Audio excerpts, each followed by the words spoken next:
അപ്പോൾ അച്ഛൻ അന്നേരം ഗ്രൂപ്പ് ഡിയെ പറ്റിയിട്ട് അറിയത്തില്ല. അപ്പോൾ എൻ്റെ അടുത്ത് ഇങ്ങനെ ചോദിച്ചപ്പോൾ ഞാൻ പറഞ്ഞു ട്രാക്കിൽ അതുപോലെ ഗേറ്റ് കീപ്പർ കുറേ പോസ്റ്റ് ഉണ്ട്, അത് കിട്ടുമെന്ന്. അപ്പോൾ അച്ഛൻ എൻ്റെ അടുത്ത് പറഞ്ഞു ആരെങ്കിലും എൻ്റെ അടുത്ത് ചോദിക്കുവാണെങ്കിൽ ഞാൻ ട്രെയിൻ ഓടിക്കുവാണെന്ന് പറയുമെന്ന് പറഞ്ഞായിരുന്നു. ആരെങ്കിലും അച്ഛൻ്റെ അടുത്ത് ചോദിക്കുവാണെങ്കിൽ ഞാൻ പറയും എൻ്റെ മോള് ട്രെയിൻ ഓടിക്കുവാണെന്ന് പറയുമെന്ന് അച്ഛൻ ഭയങ്കര പ്രൗഡായിട്ട് പറഞ്ഞായിരുന്നു. അന്ന് ഇങ്ങനെ പറഞ്ഞ് ഇപ്പം അച്ഛനത് റിയലായിട്ട് പറയാൻ പറ്റിയല്ലോ. നമസ്കാരം. സെൻട്രൽ ഗവൺമെന്റ് ജോബ് കിട്ടിയ ആളുകളെ പരിചയപ്പെടുത്തുന്ന ദിശ അക്കാഡമിയുടെ സക്സസ് പോയിന്റിന്റെ പുതിയൊരു എപ്പിസോഡിലേക്ക് എല്ലാവർക്കും സ്വാഗതം. ഇന്ന് ഞാൻ നിങ്ങളെ പരിചയപ്പെടുത്തുന്നത് വളരെ സ്മാർട്ട് ആയിട്ടുള്ള ഒരു വ്യക്തിയാണ് ഞാൻ പരിചയപ്പെടുത്തുന്നത്. കഴിഞ്ഞ RRB എക്സാം എഴുതി ALP എക്സാം ക്ലിയർ ചെയ്ത് ജോയിനിങ്ങിനായി തയ്യാറെടുത്തിരിക്കുന്ന രേഷ്മേനെയാണ് ഞാൻ നിങ്ങൾക്ക് പരിചയപ്പെടുത്തുന്നത്. നമുക്കറിയാം, നമ്മുടെ സൊസൈറ്റിയിൽ ഒരു കോൺസെപ്റ്റ് ഉണ്ട്, ലേഡീസിന് അല്ലെങ്കിൽ പെൺകുട്ടികൾക്ക് എപ്പോഴും ഓഫീസ് ജോബാണ് സ്യൂട്ട് ആവുന്നത്, സേഫ് ആണ് എന്നുള്ള ഒരു കോൺസെപ്റ്റ് നമ്മുടെ സൊസൈറ്റിയിലുണ്ട്. ഇപ്പോൾ പക്ഷേ ഒരുപാട് മേഖലകളിൽ നമ്മുടെ പെൺകുട്ടികൾ വളരെ സ്മാർട്ടായിട്ട് വർക്ക് ചെയ്യുന്നുണ്ട്. അപ്പം ഏറെ അഭിമാനത്തോടെ എനിക്കും പറയാൻ സാധിക്കും, കാരണം ഞങ്ങളുടെ ദിശ അക്കാഡമിയിലൂടെയും നമുക്ക് ഒരുപാട് പെൺകുട്ടികളെ അങ്ങനെ സൃഷ്ടിക്കാൻ പറ്റിയിട്ടുണ്ട്. ഇപ്പോൾ junior engineer, railway junior engineer എഴുതി കയറിയിട്ടുള്ള കുട്ടികളുണ്ട്. സേനയിലേക്ക് ഒരുപാട് സ്മാർട്ടായിട്ടുള്ള പെൺകുട്ടികൾ കയറുന്നുണ്ട്. ട്രെയിൻ ഓടിക്കാനായിട്ട് ALP അസിസ്റ്റന്റ് ലോക്കോ പൈലറ്റ് ആയിട്ട് ജോയിൻ ചെയ്യാനായിട്ട് രേഷ്മ തയ്യാറായിട്ടിരിക്കുന്നു. അപ്പോൾ കുറേ വിശേഷങ്ങൾ രേഷ്മയ്ക്ക് പറയാനായിട്ട് കാണും. നമുക്ക് രേഷ്മയുടെ വിശേഷങ്ങളിലേക്ക് കിടക്കാം. വെൽക്കം രേഷ്മ. നമസ്കാരം, എൻ്റെ പേര് രേഷ്മ. ഞാൻ പന്തളത്ത് നിന്ന് വരുന്നു. എൻ്റെ വീട്ടിൽ അച്ഛനമ്മ ചേട്ടൻ. എൻ്റെ ഹസ്ബൻഡിൻ്റെ വീടാണ് പന്തളം. എൻ്റെ സ്വന്തം വീട് ആനേടി, അവിടെ അച്ഛനമ്മ ചേട്ടൻ. രേഷ്മ, നമുക്ക് കാഷ്വലായിട്ട് തന്നെ സംസാരിക്കാം. കാരണം രേഷ്മയെ പറ്റിയിട്ട് കുറേ കാര്യങ്ങൾ ചോദിക്കാനായിട്ടുണ്ട്, കുറേ വിശേഷങ്ങൾ അറിയാനായിട്ടുണ്ട്. അത് പ്രേക്ഷകർക്കായാലും അത് അറിയാനുള്ള താല്പര്യം വളരെ കൂടുതലാണ്. നമുക്ക് കുറേ കാര്യങ്ങൾ ചോദിക്കാനായിട്ടുണ്ട്. ഓക്കെ, അപ്പോൾ എനിക്ക് ആദ്യമായിട്ട് രേഷ്മയോട് ചോദിക്കാനുള്ളത്, രേഷ്മ എന്നോട്ടായിരുന്നു ഈ SSC റെയിൽവേ എക്സാമിന് വേണ്ടിയിട്ട് പ്രിപ്പയർ ചെയ്യുക എന്നുള്ള ആ ഒരു പ്രിപ്പറേഷൻ എന്നോട്ടാണ് സ്റ്റാർട്ട് ചെയ്തത്? ഞാൻ BTech ഇലക്ട്രിക്കലായിരുന്നു പഠിച്ചത്, SNITയിലാണ് പഠിച്ചത്. അതിനുശേഷം ഗേറ്റ് കോച്ചിങ്ങിന് പോയിട്ടുണ്ടായിരുന്നു ഹൈദരാബാദിൽ 6 മാസം. അത് കഴിഞ്ഞ് പിന്നെ കല്യാണമൊക്കെ കഴിഞ്ഞ് ഞാൻ അപ്രൻറ്റിഷിപ്പ് ചെയ്തിട്ടുണ്ട് എടപ്പൂൺ സബ് സ്റ്റേഷനിൽ. അതിനുശേഷമാണ് ഞാൻ NTPCയുടെ കല്യാണത്തിന് മുന്നേ ഞാൻ NTPCയുടെ എക്സാം എഴുതിയിട്ടുണ്ടായിരുന്നു 2018. അപ്പം അന്ന് അത് ഫസ്റ്റ് ടയർ പാസ്സായി. ടയർ 2 വേണ്ടി പഠിക്കാൻ തുടങ്ങി. അതിന് ടയർ 2 എനിക്ക് ക്വാളിഫൈ ആയില്ലായിരുന്നു. അതിനുശേഷമാണ് ഞാൻ ഗ്രൂപ്പ് ഡിയുടെ എക്സാം 2019 ഗ്രൂപ്പ് ഡി എക്സാം പാസ്സായി. ആൻഡ് ഫിസിക്കലിന് പോയി, ഫിസിക്കലും പാസ്സായി. പക്ഷേ അവർ കട്ട് ഓഫ് കുറച്ച് കൂട്ടി. അപ്പോൾ എനിക്ക് ക്വാളിഫൈ ഈ ലിസ്റ്റിൽ പെടാൻ പറ്റിയില്ല. അപ്പം അന്നേരം ഞാൻ വിചാരിച്ചു എങ്ങനെയെങ്കിലും റെയിൽവേയിൽ എക്സാമിൻ്റെ കയറണമെന്ന് എനിക്ക് ഭയങ്കര ആഗ്രഹമായിരുന്നു. ഈ ഗ്രൂപ്പ് ഡി എക്സാം പാസ്സായി കഴിഞ്ഞപ്പോൾ എല്ലാവരും ഫിസിക്കൽ പാസ്സായി കഴിയുമ്പം വീട്ടിൽ നാട്ടിലൊക്കെ കുറേ പേരൊക്കെ അറിഞ്ഞു ഇതുപോലെ റെയിൽവേയിൽ കിട്ടിയെന്ന് അറിഞ്ഞ്. അങ്ങനെ പിന്നെ ഒത്തിരി പേര് എൻ്റെ അടുത്ത് ചോദിക്കാൻ തുടങ്ങി, റെയിൽവേയിൽ കിട്ടിയില്ലായിരുന്നു. അപ്പോൾ എനിക്കൊരു വിഷമമായിരുന്നു, കിട്ടിയില്ലല്ലോ, പറ്റിയില്ലല്ലോ എന്നുള്ള. ഇല്ല, ലിസ്റ്റ് വിളിച്ചിട്ടില്ല, ഇതുവരെ വിളിച്ചില്ല എന്നായിരുന്നു ഞാൻ എല്ലാവരോടും പറയുന്നത്. അങ്ങനെ പിന്നെ ഞാൻ ALP എക്സാമിനെ പറ്റിയിട്ട് അറിഞ്ഞ് അങ്ങനെ ഞാൻ 2023 സെപ്റ്റംബറിലാണ് ഇവിടെ ജോയിൻ ചെയ്യുന്നത് ദിശയിൽ. അപ്പം ആദ്യം ഞാൻ ഓൺലൈൻ ക്ലാസ് ആയിരുന്നു എടുത്തത്, ഓൺലൈൻ വേറെ ഒരു ഓൺലൈൻ പ്ലാറ്റ്ഫോം. അപ്പോൾ ചേട്ടനെ എൻ്റെ അടുത്ത് പറഞ്ഞത് ഓൺലൈൻ വീട്ടിൽ ഇരുന്ന് പഠിച്ചാൽ ശരിയാവത്തില്ല, പോയി ഓഫ്ലൈൻ തന്നെ പഠിക്കണമെന്ന് പറഞ്ഞിട്ട്. എനിക്ക് നല്ല ദൂരം ഉണ്ടായിരുന്നു, 30 കിലോമീറ്റർ ഉണ്ട് വീട്ടിൽ നിന്ന്. അപ്പോൾ എന്നാലും പിന്നെ വന്ന് ഓഫ്ലൈൻ ക്ലാസ്സിന് ജോയിൻ ചെയ്ത് അങ്ങനെ 1 ഇയർ ക്ലാസ് ആയിരുന്നു ഇവിടെ ഉണ്ടായിരുന്നത്. അത് കഴിഞ്ഞിട്ടും കണ്ടിന്യൂസ് ആയിട്ട് ഇവിടെ ഇരുന്ന് പഠിച്ച് ഉച്ച കഴിഞ്ഞിട്ട് രാവിലെ എന്തായാലും വരുന്നതല്ലേ, അപ്പോൾ വൈകിട്ട് ഉച്ചവരെ ക്ലാസ് ഉള്ളു. ഉച്ച കഴിഞ്ഞിട്ട് വൈകിട്ട് വരെ ഇവിടെ ഇരുന്ന് കമ്പൈൻ സ്റ്റഡിയും എല്ലാ കാര്യങ്ങളും ഉണ്ടായിരുന്നു. ബിഗിനേഴ്സ് മെറ്റീരിയൽ ചെയ്യിപ്പിക്കായിരുന്നു സിബിൻ സാറും അദീന മിസ്സൊക്കെ. അങ്ങനെ അതെല്ലാം പ്രാക്ടീസ് ചെയ്ത് മാത്സ് എല്ലാം. എന്തായാലും രേഷ്മ BTech ഇലക്ട്രിക്കൽ അല്ലേ? ഓക്കെ, രേഷ്മ എവിടെയാണ് പഠിച്ചത്? എവിടെയാ? SNITയിൽ. അപ്പൊ ടെക്നിക്കൽ എക്സാമിനോട് ഒരു താല്പര്യം ഉണ്ടായിരുന്നു? ടെക്നിക്കൽ താല്പര്യം ഉണ്ടായിരുന്നു. ഞാൻ technical PSC exam sub engineer, assistant engineer ഒക്കെ ട്രൈ ചെയ്തിട്ടുണ്ടായിരുന്നു.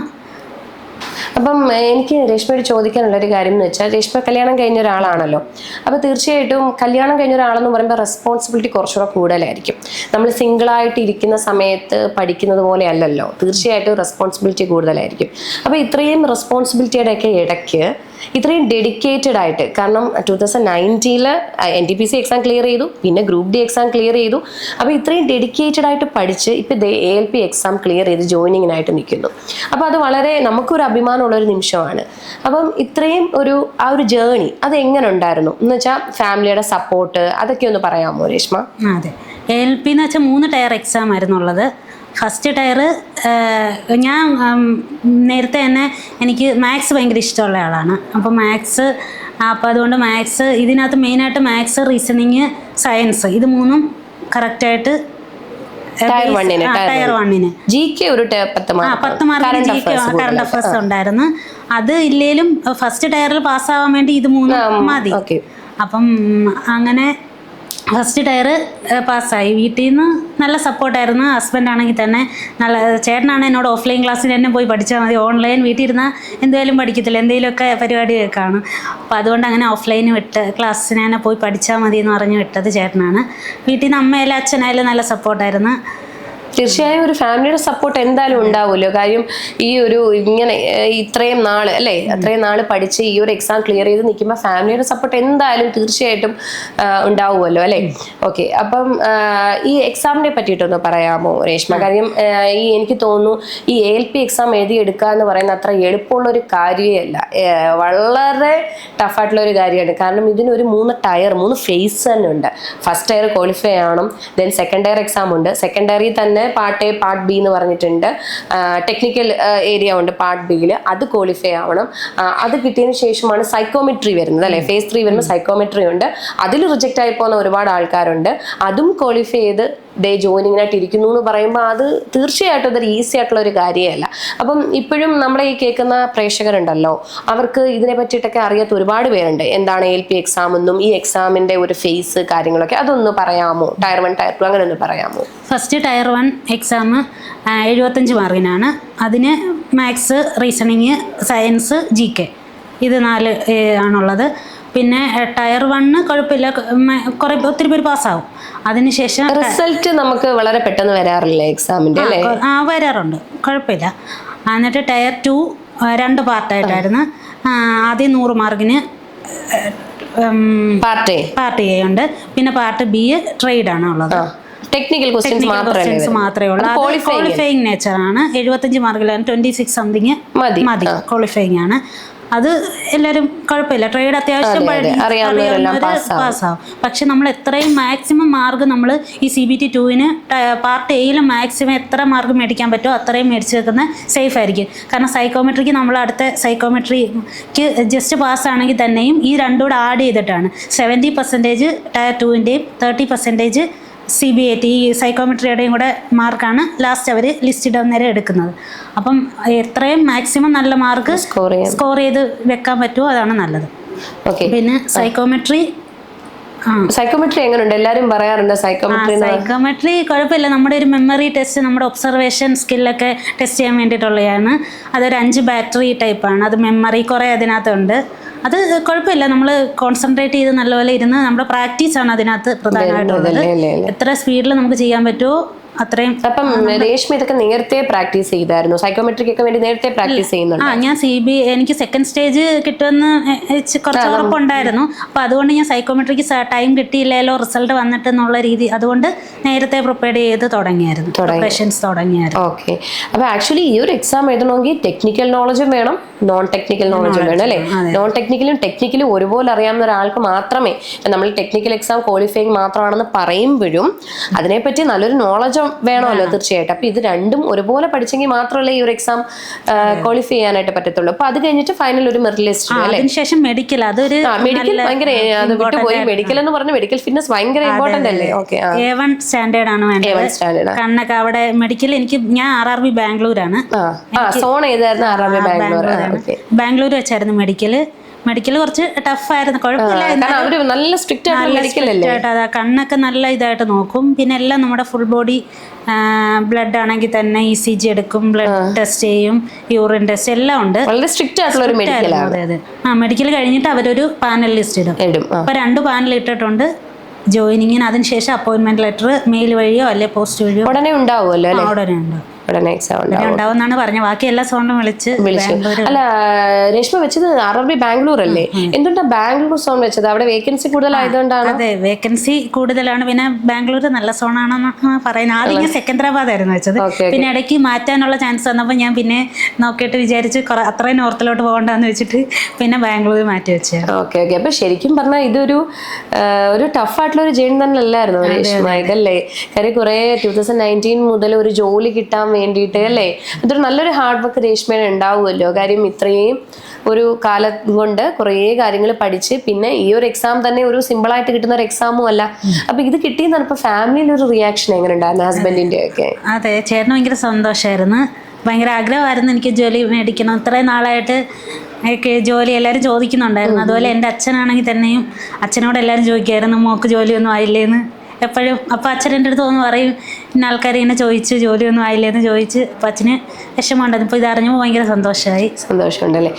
രേഷ്മ എക്സൈറ്റഡ് ആണോ ആക്ച്വലി? കാരണം ഇതൊരു ലോക്കോ പൈലറ്റ് ആണല്ലേ, അസിസ്റ്റന്റ് ലോക്കോ പൈലറ്റ്, ട്രെയിൻ ഓടിക്കുക എന്ന് പറയുന്നത്. അപ്പം രേഷ്മയെ സംബന്ധിച്ചിടത്തോളം രേഷ്മ എത്രമാത്രം എക്സൈറ്റഡ് ആണ്? കാരണം വെച്ചാൽ രേഷ്മ എങ്ങനെയാണ് അതിനെ നോക്കിക്കാണുന്നത്? അതെ, എനിക്ക് ഭയങ്കര സന്തോഷമുണ്ട്, എക്സൈറ്റഡ് ആണ്. ഓക്കെ രേഷ്മ, ഞാൻ വീണ്ടും ചോദിക്കുന്ന ഒരു കാര്യം എന്ന് വെച്ചാലേ, ഇപ്പൊ ഈ കല്യാണം കഴിഞ്ഞിട്ടൊക്കെ ഇപ്പൊ നമ്മുടെ ഈ കോൺവെർസേഷൻ കാണുന്ന ഒരുപാട് പേരുണ്ടേ. ഇപ്പൊ കല്യാണം കഴിഞ്ഞിട്ടും ഒക്കെ പുറത്ത് പോയി പഠിക്കാൻ പറ്റാത്ത, ഒരു അക്കാഡമിയിൽ ഒന്നും പഠിക്കാൻ പറ്റാതിരിക്കുന്ന ഒരുപാട് പേരും ഇത് കാണുന്നുണ്ട്. അപ്പം ഞാൻ ഈ പറഞ്ഞതുപോലെ കല്യാണമൊക്കെ കഴിക്കുമ്പോൾ ഒരുപാട് റെസ്പോൺസിബിലിറ്റി ഉണ്ടല്ലോ. അപ്പം നമുക്ക് ഫ്രീ ആയിട്ടിരുന്ന് എപ്പോഴും പഠിക്കാനൊന്നും പറ്റില്ല. രേഷ്മ എങ്ങനെയാണ് അത് മാനേജ് ചെയ്ത് ടൈമൊക്കെ? കാരണം വീട്ടിൽ ചെല്ലുമ്പോൾ വീട്ടിലെ കാര്യങ്ങൾ, ഹസ്ബൻഡിന്റെ വീട്ടിലല്ലേ നിൽക്കുന്നത്, വീട്ടിലെ കാര്യങ്ങളൊക്കെ നോക്കിയിട്ട് ഈ പഠനം ഇതെല്ലാം കൂടി എങ്ങനെയാ മാനേജ് ചെയ്തു പോയത്? അത് കല്യാണം കഴിഞ്ഞാൽ പൊതുവെ ടൈം കുറവായിരിക്കും. കല്യാണത്തിന് മുന്നേയുള്ള ടൈം പോലെ ഒത്തിരി, അത് നമുക്ക് അറിയാം. അപ്പം ഞാൻ മാക്സിമം അക്കാഡമി വന്നിരുന്ന് പഠിക്കാൻ തന്നെ ശ്രമിച്ചിരുന്ന ഒരാളാണ്. രേഷ്മ എപ്പോഴും അക്കാഡമിയിലുണ്ട്. വളരെ സ്മാർട്ടായിട്ട് വർക്ക് ചെയ്യുന്ന ഒരാൾ തന്നെയാണ് രേഷ്മ. എപ്പോഴും എല്ലാ കാര്യത്തിനും അല്ലേ, ഞാൻ നേരത്തെ ജിയോണയുടെ ഇന്റർവ്യൂവിൽ പറഞ്ഞതുപോലെ പഠനം മാത്രമല്ല എല്ലാ കാര്യത്തിലും ആക്റ്റീവായിട്ട് നിൽക്കുന്ന ഒരാളാണ് രേഷ്മ. അപ്പൊ കൂടുതലും നമ്മുടെ അക്കാഡമിയിൽ തന്നെ സ്പെൻഡ് ചെയ്തിട്ടാണ്. രാവിലെ എന്തായാലും ഇത്രയും കിലോമീറ്റർ ഇതായിട്ട് വരുന്നതല്ലേ. അപ്പോൾ ഉച്ച വരെ ക്ലാസ് ഉള്ളതിലും ഉച്ച കഴിഞ്ഞിട്ടുള്ള അവിടെ നിന്ന് കമ്പൈൻ സ്റ്റഡി ആണെങ്കിൽ തന്നെ ഞങ്ങൾ കുറെ പേരുണ്ടായിരുന്നു. എല്ലാവരും കൂടി ഇരുന്ന് സച്ചിൻ, അഭിമ, ലക്ഷ്മി, ഡെഡിക്കേറ്റഡ് ആയിരുന്നു എല്ലാവരും. നിങ്ങളുടെ ഒരു ഗ്യാങ് ഉണ്ടായിരുന്നല്ലോ, നിങ്ങൾ എപ്പോഴും ഇങ്ങനെ പഠിച്ചുകൊണ്ടിരിക്കുന്നതാണ്. എനിക്ക് തോന്നുന്നു നിങ്ങളുടെ ആ ഒരു ഗ്യാങ് എന്ന് വെച്ചാൽ അത് ഡെഡിക്കേറ്റഡ് ആയിട്ട് പഠിക്കുന്ന കുട്ടികളല്ല. ഇപ്പൊ നമ്മുടെ അഭിമയാലും അതിലെല്ലാം റിസൾട്ട് ഉണ്ടാക്കുന്ന ആൾക്കാരാണ്. അതിൽ ഒരാൾക്ക് കിട്ടുമ്പോൾ അവർക്കും ഒരു കോൺഫിഡൻസ് വരും. ഒരാൾക്ക് കിട്ടി, ഇനി ബാക്കി അവർക്കാണല്ലോ ഓരോരുത്തർക്കും കിട്ടാൻ പോകുന്നത്. അപ്പൊ അവർക്ക് ഉണ്ടാവുന്ന ഒരു കോൺഫിഡൻസ് വളരെ വലുതായിരിക്കും. ഇപ്പോഴും രേഷ്മ എനിക്ക് തോന്നുന്നു ഇപ്പോഴും അക്കാഡമിയിൽ വരുന്നില്ലേ രേഷ്മ? വരുന്നുണ്ടല്ലോ. അപ്പുറത്ത് മാറ്റി വേറെ ബ്ലോക്ക്, നമ്മുടെ എക്സ്ട്രീം ബ്ലോക്കിലേക്കാണ് ഇപ്പൊ നിങ്ങൾ അവിടെ നിന്നൊരു പ്രിപ്പറേഷൻ. ഇപ്പോഴും അവരൊക്കെ അവിടെ വന്നിരുന്ന് പഠിക്കുന്നുണ്ട് ഇപ്പോഴും. രേഷ്മ തീർച്ചയായിട്ടും ഇതിന്റെ ഒരു സ്ട്രാറ്റജി, രേഷ്മയ്ക്ക് ഒരു സ്ട്രാറ്റജി ഉണ്ടാവുമല്ലോ, ഒരു പ്രിപ്പറേഷൻ സ്ട്രാറ്റജി എന്ന് വെച്ചാൽ ഏതാണ് പ്രിഫറൻസ് കൊടുത്ത് പഠിച്ചു? ഇപ്പൊ നോൺ ടെക്നിക്കലും ടെക്നിക്കലും വേണമായിരുന്നു, എന്നാലും നോൺ ടെക്നിക്കലി തന്നെ എവിടെയാണ് കോൺസെൻട്രേറ്റ് ചെയ്തത്? കാരണം റെയിൽവേ എക്സാം എന്ന് പറയുമ്പോൾ സയൻസിന് പ്രയോറിറ്റി ഉണ്ട്. അപ്പം എവിടെയാണ് പ്രയോറിറ്റി കൊടുത്ത് പഠിക്കേണ്ടത്? അതുപോലെ തന്നെ മോക്ക് എക്സാം, മോക്ക് ഇതിന് എത്രമാത്രം ഇമ്പോർട്ടൻ്റ് ആണ് ഈ എക്സാം കിട്ടുന്നതിന്, അതൊക്കെ ഒന്ന് പറയാമോ? അതെ, ഞാൻ ഫസ്റ്റ് സിലബസ് ഫുൾ കവർ ചെയ്യണമെന്നുള്ള ഒരു വിശ്വാസം, ഒരു ഇതുണ്ടായിരുന്നു എൻ്റെ മനസ്സിൽ. പിന്നെ ഞാൻ പറഞ്ഞല്ലോ എനിക്ക് മാത്സ് ഭയങ്കര ഇഷ്ടമായിരുന്നു. അപ്പം മാത്സും റീസണിങ്ങും സയൻസും പക്കയായിട്ട് സേഫ് ആക്കണം. അപ്പോൾ അതിനുവേണ്ടി സയൻസ് ആണെങ്കിൽ തന്നെ ഞാൻ 5ാം ക്ലാസ് തൊട്ട് 10 വരെയുള്ള ക്ലാസ്സിലെ NCERT ടെക്സ്റ്റ് മേടിച്ച് ഞാൻ സ്വന്തമായിട്ട് തന്നെ നോട്ട് എഴുതി, ടെക്സ്റ്റ് വായിച്ചിട്ട് ഞാൻ നോട്ട്സ് എല്ലാം പോയിന്റ്സ് എല്ലാം എഴുതി വെക്കുമായിരുന്നു. അത് തന്നെ ഞാൻ കുറേ പേർക്ക് പറഞ്ഞു കൊടുക്കുമ്പോൾ ഒന്നും കൂടെ നമുക്ക് മനസ്സിലാവും. അപ്പം അങ്ങനെ ഞാൻ സയൻസ് എല്ലാം ഞാൻ അങ്ങനെയാണ് പഠിച്ചത്. പിന്നെ അവിടെ ബിബു സാറാണെങ്കിൽ തന്നെ ഫിസിക്സ് നല്ല ക്ലാസ് ആയിരുന്നു. അദീന മിസ്സിന്റെ കെമിസ്ട്രി, ഋഷിക മിസ് നല്ല നോട്ട്സ്, ബയോളജി നല്ല ക്ലാസ് ആയിരുന്നു. അതും നല്ല ബെനിഫിറ്റ് ആയിരുന്നു. പിന്നെ അതുപോലെ മാത്സ് ഞാൻ എവിടുന്ന് ക്വസ്റ്റ്യൻ കിട്ടിയാലും ചെയ്ത് പഠിക്കുമായിരുന്നു, ചെയ്ത് നോക്കണം എന്നുള്ള എനിക്ക് തോന്നുന്നു നിങ്ങളെ ഹെൽപ്പ് ചെയ്തിട്ടുണ്ടാവുമല്ലേ അല്ലേ? പിന്നെ ഞാൻ YCTയുടെ ടെക്സ്റ്റ് ബുക്ക്, തീർച്ചയായിട്ടും YCT പബ്ലിക്കേഷൻ ഫുള്ള് പഠിച്ചിട്ടുണ്ടായിരുന്നു. പിന്നെ മോക്ക് ടെസ്റ്റ്, അപ്പൊ അങ്ങനെ ടയർ 1 മോക്ക് നിങ്ങൾ ചെയ്തിട്ടുണ്ടോ? മോക്ക് ഞാൻ ടെക്സ്റ്റ് ബുക്കിന്റെ മോക്ക് എടുത്തിട്ടുണ്ട്. അപ്പൊ ഞാൻ അത് ഫുള്ള് അതൊരു ഡെയിലി അങ്ങ് ചെയ്യുമായിരുന്നു. ഫുള്ള് അത് കംപ്ലീറ്റ് ആക്കണമെന്നുള്ള ഇതൊരു ടെൻഡൻസി ഉണ്ടായിരുന്നു. ഫുള്ള് ഇപ്പോൾ ഒരു 300 മോക്ക് ടെസ്റ്റ് അതിനകത്തുണ്ടെങ്കിൽ 100 ആയിട്ടുള്ളത് ഞാൻ വിചാരിക്കുക പിറ്റേന്ന് അവരിങ്ങനെ മോക്ക് ഇട്ടുകൊണ്ടിരിക്കുക, അത് കൂടി വരിക. അപ്പം എനിക്ക് മനസ്സിൽ തന്നെ ഉണ്ടായിരുന്നു ഇത് ഫുള്ള് റൗണ്ട് തീർക്കണമെന്നുള്ള ഒരു ഇതിൽ ഞാൻ ഇങ്ങനെ മോക്ക് ചെയ്തുകൊണ്ടിരുന്നത്. എല്ലാവരും വിചാരിക്കും മോക്ക് ഫുള്ള് നമ്മൾ മൊത്തം പഠിച്ചു കഴിഞ്ഞിട്ട് മോക്ക് ടെസ്റ്റ് ചെയ്യാമെന്ന്. പക്ഷെ അതൊരു ശരിയല്ല. അതിന് മുന്നേ നമ്മൾ അങ്ങനെ വിചാരിച്ചിരുന്നു കഴിഞ്ഞാൽ ഒരിക്കലും ചെയ്യാൻ പറ്റത്തില്ല. അതിന് മുന്നേ നമ്മൾ നല്ല നമ്മൾ പഠിച്ചു തുടങ്ങിയാലും നമുക്ക് ചെയ്താലും നമുക്കൊരു കോൺഫിഡൻസ് കിട്ടത്തുള്ളൂ എക്സാം എഴുതുക. അത് ആ മോക്ക് ടെസ്റ്റ് വലിയ ഇമ്പോർട്ടൻ്റ് ആയിട്ടുള്ള കാര്യമാണ്. അല്ലെങ്കിൽ നമ്മൾ എക്സാം ആദ്യം കാണുന്ന പോലെ എക്സാം അറ്റൻഡ് ചെയ്യാൻ പോകുമ്പോൾ ഓക്കെ ഓക്കെ. അതെ, ഇപ്പൊ നമ്മള് എക്സാമിന് പോയിരിക്കുമ്പോൾ മോക്ക് സാധാരണ നമ്മൾ ഇതില് ഫോണിലായാലും ലാപ്പിലായാലും മോക്ക് ചെയ്യുന്ന പോലെ നമുക്ക് അങ്ങ് ഫ്രീ ആയിട്ട് ചെയ്യാം ഇത് കിട്ടും. ഒരു ദിവസം എത്ര മണിക്കൂറൊക്കെ ഈ പഠിത്തത്തിന് വേണ്ടി മാറ്റി വെക്കുമായിരുന്നു? എത്ര മണിക്കൂർ എന്ന് വെച്ചാൽ ഇവിടെ വന്ന് അക്കാഡമി വന്നതിന് ശേഷം വീട്ടിൽ പോയാൽ ഞാൻ ഒരു 7 മണിക്കൊക്കെ ഇരുന്ന 11 മണി വരെയൊക്കെ ഇരുന്ന് പഠിക്കുമായിരുന്നല്ലേ? Okay okay. അപ്പൊ ഡെയിലി ഒരു കൺസിസ്റ്റൻസി രേഷ്മ മെയിൻറ്റെയിൻ ചെയ്യും. ഒരു ദിവസം നമ്മൾ പഠിക്കാതിരുന്നു കഴിഞ്ഞാൽ പിന്നെ നമ്മുടെ ടച്ചോ, മാത്സ് ആണെങ്കിൽ തന്നെ നമ്മൾ കുറച്ച് ദിവസം ചെയ്യാതിരുന്നു കഴിഞ്ഞാൽ പിന്നെ നമുക്ക് ഫ്രഷ് ആയിട്ട് ചെയ്യുന്ന പോലെ തോന്നുള്ളൂ. ആദ്യമായിട്ട് ചെയ്യുന്ന പോലെ നമ്മൾ ആ ഒരു കൺസിസ്റ്റൻസിയിൽ അങ്ങ് പോകണം. കൺസിസ്റ്റൻസി വളരെയധികം ഇമ്പോർട്ടൻ്റ് ആണല്ലേ? രേഷ്മ എങ്ങനെയാണ് ദിശ അക്കാഡമിയിലേക്ക് വരുന്നത് എന്ന് വെച്ചാൽ എനിക്ക് തോന്നുന്നു 2023. അപ്പൊ അങ്ങനെ ഒരു ഇത് ദിശ അക്കാഡമി ചൂസ് ചെയ്യാൻ അല്ലെങ്കിൽ എങ്ങനെ അറിഞ്ഞിട്ടാണ് ദിശ അക്കാഡമിയിലേക്ക് വരുന്നത്? ഞാൻ ഫസ്റ്റ് പറഞ്ഞില്ലേ ഓൺലൈൻ എടുക്കാവുന്നായിരുന്നു. അപ്പോൾ ഓഫ്ലൈൻ അടുത്ത് എവിടെ ഉണ്ടെന്ന് നോക്കിയപ്പോൾ എല്ലായിടത്തും PSC SSC RRB എങ്ങും അടുത്തില്ല. അപ്പം നമ്മൾ അന്വേഷിച്ചപ്പോൾ കൊല്ലത്തുണ്ട്, പിന്നെ കൊട്ടാരക്കര. അങ്ങനെയാണ് ഞാൻ യൂട്യൂബിൽ നോക്കിയിട്ടാണ് ദിശ അക്കാഡമിയെ പറ്റി അറിയുന്നത്. അപ്പം അങ്ങനെ ഞാൻ ചേട്ടൻ്റെ അടുത്ത് പറഞ്ഞു. അപ്പോൾ ചേട്ടൻ എന്നോട് പറഞ്ഞു ഓൺലൈൻ വേണ്ട, ഓഫ്ലൈൻ തന്നെ പോയി പഠിച്ചാൽ മതി എന്ന് പറഞ്ഞിട്ട്. അപ്പോൾ ഇത്രയും ദൂരമാണെന്ന് പറഞ്ഞപ്പോൾ കുഴപ്പമില്ല, ബസ്സിന് പോയാൽ മതി എന്നൊക്കെ പറഞ്ഞിട്ട് അങ്ങനെ ഞാനിവിടെ വരുമായിരുന്നു. അപ്പോൾ ഫസ്റ്റ് ഇങ്ങനെ ഡെന്നി സാറിനെ കണ്ട് ഞാനിങ്ങനെ ഗ്രൂപ്പ് ഡിയുടെ ഇതൊക്കെ പറഞ്ഞു. നേരത്തെ ഒരു ബേസ് ഉള്ള, അപ്പം ഫസ്റ്റ് മിസ്സിൻ്റെ ക്ലാസ് ആയിരുന്നു, എക്കണോമിക്സിൻ്റെ ക്ലാസ് ആയിരുന്നു ഫസ്റ്റ്. എന്നോട് അതെ ഗീതു മിസ്സിൻ്റെ ക്ലാസ്സിൽ പോയിരിക്കാൻ പറഞ്ഞു. ഞാൻ വന്നപ്പോൾ സെപ്റ്റംബർ ബാച്ച് തുടങ്ങിയായിരുന്നു.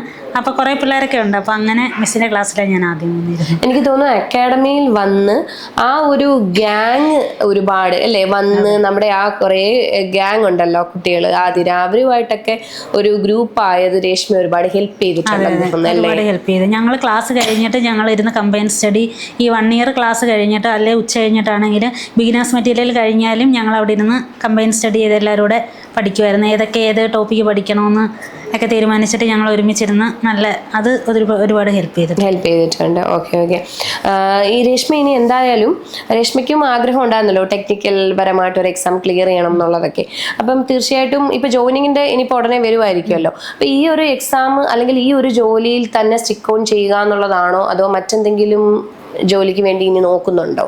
ഇല്ല, ഞാൻ ഇതിനകത്ത് തന്നെ എനിക്കൊരു ഡ്രീം ജോബായിരുന്നു. Okay okay. അപ്പൊ അതുകൊണ്ട് ഇത് തന്നെ അല്ലേ മെയിനായിട്ട് പഠിക്കുമ്പോൾ തന്നെ ഏതെങ്കിലും ഒരു എക്സാം ഫോക്കസ് ചെയ്ത് കഴിഞ്ഞാൽ നമുക്കത് നല്ലതായിരിക്കും. കാരണം ഒത്തിരി എക്സാം വന്നുകൊണ്ടിരിക്കും. അപ്പം ഇതിന് പഠിച്ചിട്ട് കറക്റ്റായിട്ട് റെയിൽവേക്ക് വേണ്ടി മാത്രമാണ്. നോക്കിയിട്ടില്ല. അപ്പൊ മനസ്സ് മൊത്തം റെയിൽവേ എക്സാം. പിന്നെ എന്നിട്ട് LP അപ്ലൈ ചെയ്തപ്പോൾ തൊട്ട് മനസ്സ് മൊത്തം LP ആയിരുന്നു. LP വേണം. അതപ്പോ കറക്റ്റ് ആയിട്ട് അതിന് വേണ്ടിയിട്ട് പഠിച്ചു, കറക്റ്റ് ആയിട്ട് പ്ലേസ്ഡ് ആയി. അപ്പൊ ഇപ്പോഴും പല ആൾക്കാർ ചിന്തിക്കുന്നുണ്ട്. ഇപ്പൊ നമ്മുടെ ഇത് കാണുന്ന ആൾക്കാരെ ഒരുപാട് പേര് കാണുന്നുണ്ടല്ലോ, അവരൊക്കെ തന്നെ വിചാരിക്കുമായിരിക്കും ഞാൻ പ്രിപ്പയർ ചെയ്തിട്ട് കാര്യമുണ്ടോ, എനിക്ക് കിട്ടുമോ എന്ന് ചിന്തിക്കുന്ന ഒരുപാട് പേരുണ്ടാവല്ലോ രേഷ്മ. നമ്മളൊക്കെ പഠിച്ചാൽ കിട്ടുമോ, ഇത് എങ്ങനെയാ പഠിക്കേണ്ടത് എന്ന് ചിന്തിച്ചിരിക്കുന്ന ഒരുപാട് പേരുണ്ട്. രേഷ്മയ്ക്ക് എന്താ തോന്നുന്നത്, എങ്ങനെ പഠിച്ചാലായിരിക്കും ഇത് കിട്ടുക? അതെ, ഞാൻ പറഞ്ഞ പോലെ കൺസിസ്റ്റൻസിയിൽ നല്ല കണ്ടിന്യൂസ് ആയിട്ട് നമുക്ക് തോന്നും. കുറച്ച് നാൾ കഴിയുമ്പോൾ ഇത് നമ്മളെ കൊണ്ട് പറ്റത്തില്ല, നിർത്തിപ്പോയാലും തോന്നും. പക്ഷേ നിർത്തരുത്. അത് നമുക്ക് അങ്ങനെ എന്തുമായാലും ഒരു വർഷം കഴിയുമ്പോഴത്തേക്ക് തോന്നും ഇത് നമ്മളെ കൊണ്ട് പറ്റത്തില്ലെന്ന് തോന്നും. അങ്ങനെ എല്ലാവരും ആൾക്കാരിങ്ങനെ ജോലിയൊന്നും ആയില്ലേ എന്ന് ചോദിച്ചു. ആ ഒരു ചോദ്യം എന്തായാലും ഉണ്ടല്ലോ അല്ലേ? നമ്മള് പുറത്തോട്ട് അങ്ങോട്ട് ഇറങ്ങിയ നാട്ടുകാർ മുഴുവൻ ചോദിക്കും ജോലി ആയില്ലേ, ഇതുവരെ ജോലി ആയില്ലേ. ആ ക്വസ്റ്റ്യൻ രേഷ്മയെ ഫേസ് ചെയ്തിട്ടുണ്ടല്ലോ അല്ലേ? അത് തീർച്ചയായിട്ടും അത് നമുക്കൊരു ഇൻസ്പിറേഷൻ ആണ്. അങ്ങനെ ചോദിച്ചു കഴിയുമ്പോ എന്തെങ്കിലും ഇവരുടെ മുഖത്ത് നോക്കി റെയിൽവേയിലാണെന്ന് പറയണമെന്നൊരാഗ്രഹം എനിക്കുണ്ടായിരുന്നു. അപ്പൊ അങ്ങനെ നമ്മുടെ അടുത്ത് എല്ലാവരും ചോദിക്കും. പക്ഷെ അപ്പൊ അങ്ങനെ കൺസിസ്റ്റന്റ് ആയിട്ടിരുന്ന് എന്നായാലും റിസൾട്ട് ഉണ്ടായിരിക്കും. ഫൈനൽ നമ്മൾ കഷ്ടപ്പെട്ട് 100% കൊടുക്കുക, നമ്മുടെ മാക്സിമം ട്രൈ ചെയ്യുക. ഞാൻ എൻ്റെ മാക്സിമം ട്രൈ ചെയ്തിട്ടുണ്ട്. അപ്പോൾ എല്ലാവരും അവരുടെ മാക്സിമം ട്രൈ ചെയ്താൽ റിസൾട്ട് എന്തായാലും ഉറപ്പായിരിക്കും കിട്ടുമെന്ന്. റെയിൽവേ എക്സാം അപ്പം തികച്ചും വളരെയധികം ആഗ്രഹിച്ച് നേടിയെടുത്തൊരു ജോലി തന്നെയാണല്ലേ, പ്രത്യേകിച്ച് ALP എന്ന് പറയുന്ന ഒരു എക്സാം. അപ്പം ഈ പറഞ്ഞ പോലെ ഈ കാണുന്നവരോടാണ് എനിക്ക് പറയാനുള്ളത്, ഇതൊന്നും ഈ ഒരു എക്സാം എഴുതിയെടുക്കുക എന്ന് പറയുന്നത് അത്ര ഈസി ആയിട്ടുള്ള കാര്യമല്ല. പക്ഷെ രേഷ്മ പറഞ്ഞതുപോലെ വളരെ ഡെഡിക്കേറ്റഡ് ആയിട്ട് അത് തന്നെ വേണം എന്ന് പറഞ്ഞിരുന്നാൽ തീർച്ചയായിട്ടും കിട്ടും അല്ലേ രേഷ്മ? കുറച്ച് സമയം എടുക്കുമായിരിക്കും, എന്നാൽ തന്നെയും ഉറപ്പായിട്ടും റിസൾട്ട് ഉണ്ടാവും എന്നുള്ള കാര്യത്തിൽ യാതൊരു സംശയമില്ല. രേഷ്മയൊക്കെ അക്കാഡമിയിൽ വന്ന് വളരെ സ്മാർട്ടായിട്ട് വർക്ക് ചെയ്തു, പഠിച്ചു, ആ ഒരു പാഷൻ ഉണ്ടായിരുന്നു, ആ ഒരു ജോലി വേണം എന്നുള്ള ആഗ്രഹം മതിയായി രേഷ്മയ്ക്ക് ഉണ്ടായിരുന്നു. അതുപോലെ തന്നെ രേഷ്മയുടെ ഒരു ഫാമിലി സപ്പോർട്ട്, അതും പറയാതിരിക്കാൻ പറ്റത്തില്ല. കാരണം അങ്ങനെ ഒരു സപ്പോർട്ട് ഉള്ളത് കൊണ്ട് തന്നെ ആണല്ലോ രേഷ്മ ഇവിടെ വന്നിങ്ങനെ ഇരിക്കുന്നത്. അത് ഒരു വലിയ കാര്യമാണ്. അപ്പൊ എനിക്ക് തോന്നുന്നു ഇപ്പൊ ALP എക്സാം നടക്കുകയല്ലേ? അടുത്ത 13th സ്റ്റാർട്ട് ചെയ്യും അല്ലേ? സ്റ്റാർട്ട് ചെയ്യാൻ പോകുന്നേ ഉള്ളൂ. അപ്പൊ ആ എക്സാം എഴുതുന്നവർക്കൊക്കെ ഈ പറഞ്ഞ പോലെ ടെൻഷൻ കാണും, അതെ. എങ്ങനെയാ എഴുതുന്നതെന്നൊക്കെ ഉള്ള. അപ്പൊ എന്തെങ്കിലും സജഷൻസ് അവർക്ക് പറഞ്ഞു കൊടുക്കാറുണ്ടോ? എന്ന് വെച്ചാൽ എക്സാം എഴുതുന്നതിനെ പറ്റിയിട്ട് എങ്ങനെ പോയി എഴുതണം, അല്ലെങ്കിൽ എവിടെയാണ് അവർ ഫോക്കസ് ചെയ്യേണ്ടത്? അങ്ങനെ റെയിൽവേ എന്ന് പറയുമ്പോഴേ നമ്മൾ സയൻസ് ഫോക്കസ് ചെയ്യണം. അതുപോലെ മാത്സും റീസണിങ്ങും ബേസ് ഓക്കെ ആക്കിയിട്ട് അത് ഇപ്പം അത് ഓക്കെ ആക്കുക. പിന്നെ ജി കെയിൽ അധികം കോൺസെൻട്രേറ്റ് ചെയ്യാതിരിക്കുക എന്നായിരിക്കും നല്ലത്. കാരണം ജി കെ നമ്മൾ ഒത്തിരി ഇങ്ങനെ നടക്കുന്ന കാര്യമല്ലല്ലോ. പഠിക്കുന്ന ആ ടൈം കൊണ്ട് നമുക്ക് മാത്സിൻ്റെ ഒത്തിരി ടോപ്പിക്ക് കവർ ചെയ്യാൻ പറ്റും. മാത്സ് എവിടുന്നേലും ക്വസ്റ്റ്യൻസ് കിട്ടുവാണെങ്കിൽ പ്രീവിയസ് ഇയർ ഇങ്ങനെ ക്വസ്റ്റ്യൻ SSCയും റെയിൽവേയും പ്രീവിയസ് ഇയർ ക്വസ്റ്റ്യൻ അങ്ങോട്ടും ഇങ്ങോട്ടും ഷഫിൾ ചെയ്താണ് ചോദിക്കുന്നത്. അത് അതേ പാറ്റേണിലൊക്കെ തന്നെയായിരിക്കും. അത് മാക്സിമം ഇത് വർക്കൗട്ട് ചെയ്യുക. പിന്നെ മോക്ക് ടെസ്റ്റ് ചെയ്യുക, അത് ഇമ്പോർട്ടൻ്റ് ആയിട്ടുള്ള കാര്യമാണ്. അപ്പൊ ജോയിനിങ്ങിനായിട്ട് രേഷ്മ ഇങ്ങനെ തയ്യാറെടുത്തിരിക്കുകയാണ് അല്ലേ? എപ്പോഴായാലും വിളി വരിക അന്നേരം പോവുക എന്നുള്ളൊരു കാര്യമായിരിക്കും. തീർച്ചയായിട്ടും ഇനി ജീവിതത്തിന്റെ വേറൊരു തലത്തിലേക്ക് പോവുകയാണ് അല്ലേ? തീർച്ചയായിട്ടും വളരെ ഹാപ്പി ആയിരിക്കും, വേറൊരു തലത്തിലേക്ക് പോവുകയാണ്. അപ്പം ഞാൻ തീർച്ചയായിട്ടും രേഷ്മനെ കൺഗ്രാജുലേറ്റ് ചെയ്യുന്നു. അതുപോലെ തന്നെ എല്ലാ കാര്യങ്ങളും ഫ്യൂച്ചറിൽ ഒരുപാട് ആഗ്രഹങ്ങൾ ഉണ്ടാവുമല്ലോ. ഒരു ജോലി കിട്ടിയിട്ട് ചെയ്യാനിരിക്കുന്ന കുറെ കാര്യങ്ങളുണ്ടാവും, കുറെ ആഗ്രഹങ്ങളുണ്ടാവും. എല്ലാ കാര്യങ്ങളും നടക്കട്ടെ, ഈശ്വരന്റെ എല്ലാ അനുഗ്രഹവും ഉണ്ടാവട്ടെ. Best wishes. Thank you miss. ഇതുപോലെ തന്നെ സ്മാർട്ടായിട്ടുള്ള ഇനിയും ജോലി കിട്ടിയ ആൾക്കാരുടെ വേറെ വിശേഷങ്ങളുമായിട്ട് നമുക്ക് അടുത്തൊരു എപ്പിസോഡിൽ കാണാം. Thank you.